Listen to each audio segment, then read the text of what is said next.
Now we will see the responsibility of the consumer. उपभोक्ताओं की जिम्मेदारियां अब हम देखेंगे। It is the responsibility of the consumer to give the proper and the correct information about their needs and preferences to the business firm who are conducting the market survey, because such market survey and research helps in making the product more better and according to the choice of the consumer. It is also the responsibility of the consumer to ask for the bill cash memo if they are purchasing anything. This cash memo serves as a proof in case of any dispute or in case of any defect in the product. It is also the responsibility of the consumer to learn about the risk associated with the products and services, to read out all the manual manufacturer instructions given with the product and then use the product safely.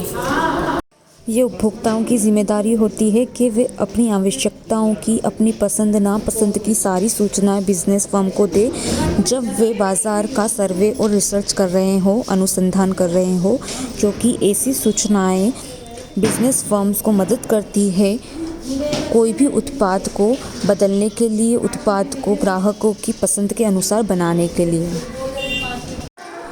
ये भी ग्राहकों की जिम्मेदारी है कि वो cash memo, bill वगैरह सब ले जब भी वो कोई गुड्स खरीदते हैं, क्योंकि ऐसे कैश मेमो और बिल जो होते हैं वह एक तरह से साक्ष्य का काम करते हैं। जब भी कोई झगड़ा होता है या जब भी कोई भी प्रोडक्ट या गुड्स जो कि ख़रीदा गया है उसमें कोई डिफेक्ट निकलता है, तो उपभोक्ताओं की जिम्मेदारी ये भी है कि कोई भी जोखिम से संबंधित जानकारी वह पहले पढ़ ले, जो भी मैनुअल किसी भी प्रोडक्ट के साथ आता है उसे पढ़ ले, उत्पादनकर्ता द्वारा जो भी इंस्ट्रक्शन दिए गए हैं उसे अच्छे से पढ़ के वो प्रोडक्ट को सुरक्षित रूप से प्रयोग में लाए।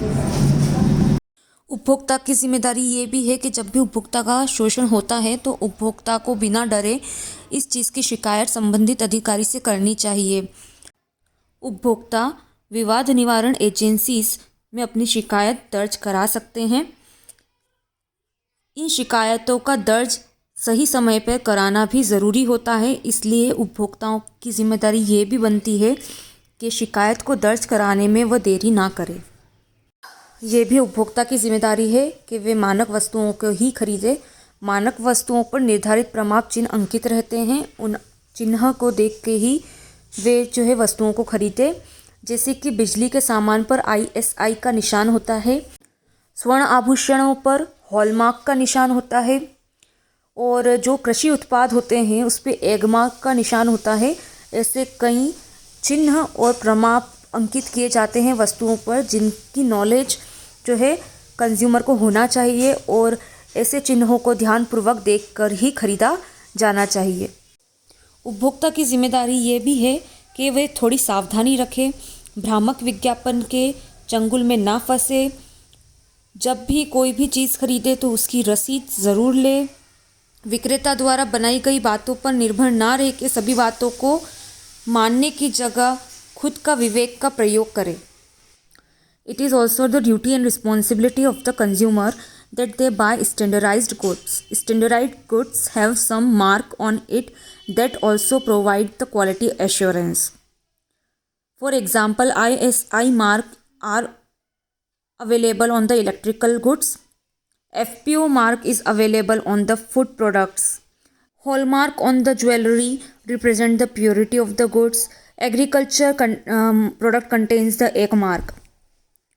So the consumer should buy the product that have this standardized mark. It is also the responsibility of the consumer to file the complaint against any exploitation of the consumer. This filing of the complaint against the exploitation should be on time. There should not be any delay. There are many consumer NGOs and consumer councils and forum available for filing of the complaint. It is also the responsibility of the consumer that they should not come under the influence of the false advertisement and should buy the product carefully.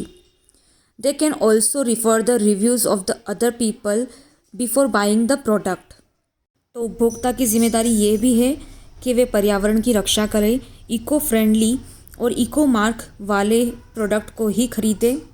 It is also the responsibility of the consumer to buy the product that are eco-friendly and contain the eco mark.